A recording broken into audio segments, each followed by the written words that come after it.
Wait a minute.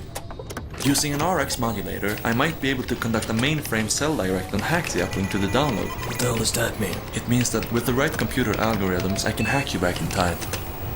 Just like a time machine. Well then, it's hacking time.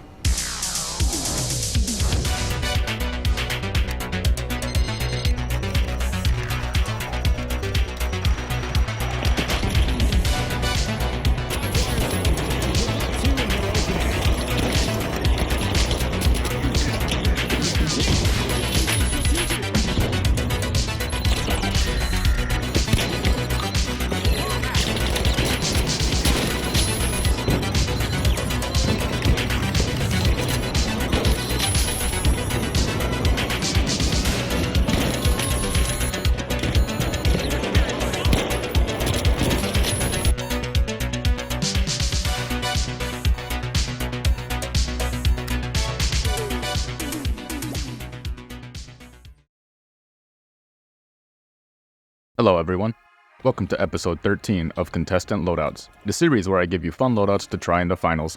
Keep in mind, these loadouts aren't designed to be meta so much as they are to be fun. So save your comments on how bad this loadout is. Well, actually this loadout isn't that bad, but we'll get into that later. But even if it was, I wouldn't really care. Today's loadout is the ultimate hacker loadout. And unlike the hacks that some people who refuse to get good at the game use, these hacks won't get you banned by Embark. So how do we play as a Hackerman in the finals? What loadout are we using? And how can we look like a Hackerman? Let's start creating our contestant to find out. Starting us off, our specialization is the Dematerializer, because who needs wall hacks to see through walls when you can just use a hack that deletes the wall entirely? The weapon of choice is the Model 1887 shotgun. Now when I went through the weapons on the medium class, nothing in particular stood out to me as a hacker weapon. So I just picked the best weapon for the job at hand. We'll be doing a lot of close range shenanigans and fighting, so the 1887 is the best choice in my opinion. Bonus points if you use this skin that kind of makes it look like a Nintendo, but it is a little pricey, so don't worry if you don't have the money for it. Our first gadget is the Glitch Trap. This thing disables your enemies from using abilities and gadgets when they get within a certain range of it. Just like a hacker type character would disable your character's abilities in other video games. Gadget number 2 is the Data Reshaper. Much like that time I used a sketchy ATM outside of a strip club in Greece and got my checking account reshaped to a balance of negative $500, you can use the Data Reshaper to turn all sorts of enemy gadgets and utility into barrels and flower pots. Last but not least, we have the Defibrillator. Not only does reviving your teammates with the defib make it look like you're hacking the code to rebuild them in game, but the defibrillator is so good that sometimes it feels like you're hacking just by using it. The fashion for this episode is the CNS Ariad outfit with a few additions. First off, we have the LE Demon Mask along with the CNS fanny pack and the wristband. Also, the LE Demon Mask is kind of pricey, so once again, don't worry if you don't have the money for it. A lot of you probably don't even have access to most of the stuff in this outfit because most of it comes from Season 2, which was about 4 or 5 months ago. My main goal was to make the contestant look like a character from Watch Dogs. However, these two guys are probably who people think of when you say the word Hackerman. And if you want to go for that, I don't think it'd be too hard to recreate either one of them in the game. But whatever you decide to make your Hackerman look like, we're at the end of our contestant creation. So let's start learning how to play like a Hackerman.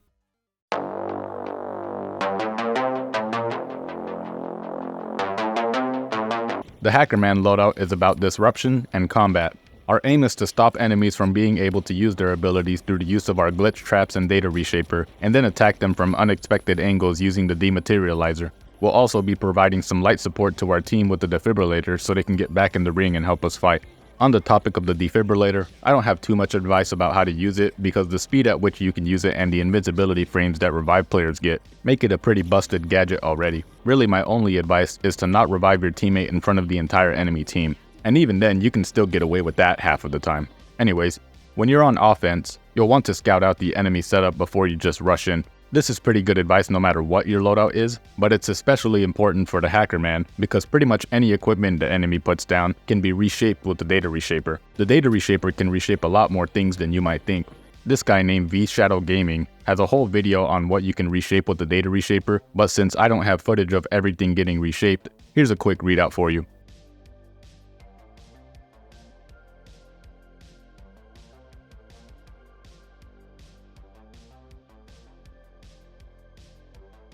Another thing to note about the data reshaper is that it can reshape barrels and reshape normal props like chairs into barrels. I'm not sure what the logic is for props, but the barrels do have a specific order that they rotate through. This chart should be somewhat accurate.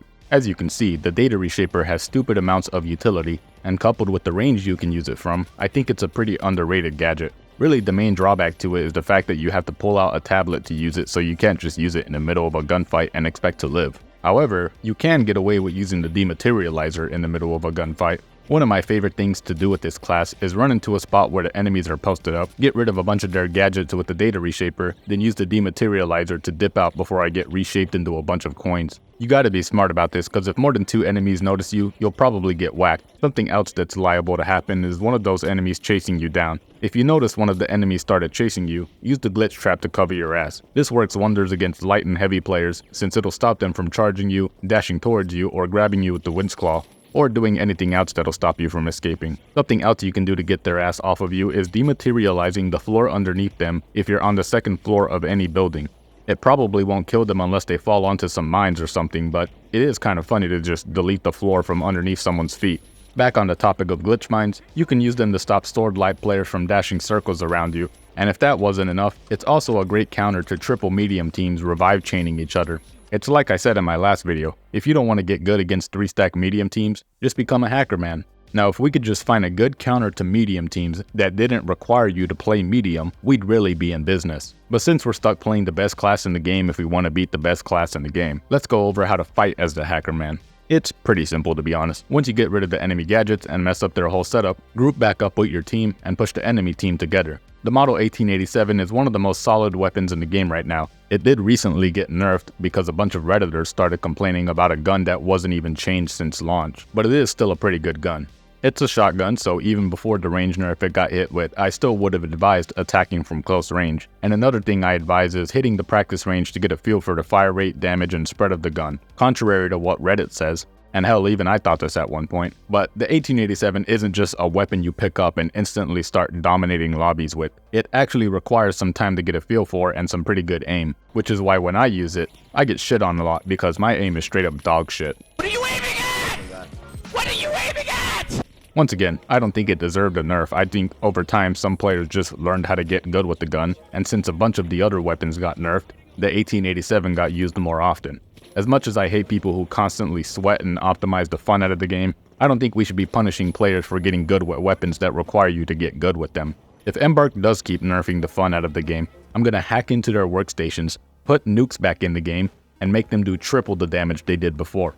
All this is to say that there are some things that definitely deserve to be nerfed, but I hope Embark doesn't just nerf everything that's fun into the ground, because I don't want to have to make an entire video ranting about the balancing in the finals. I already have a rant video planned. It's about the only group of people that are worse than people who hack in video games.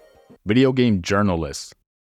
If that video sounds interesting to you, be sure to subscribe and stay tuned to my channel, and be sure to check out the rest of my videos in the Contestant Loadout series. Until next time, thank you guys for watching, and have a good one.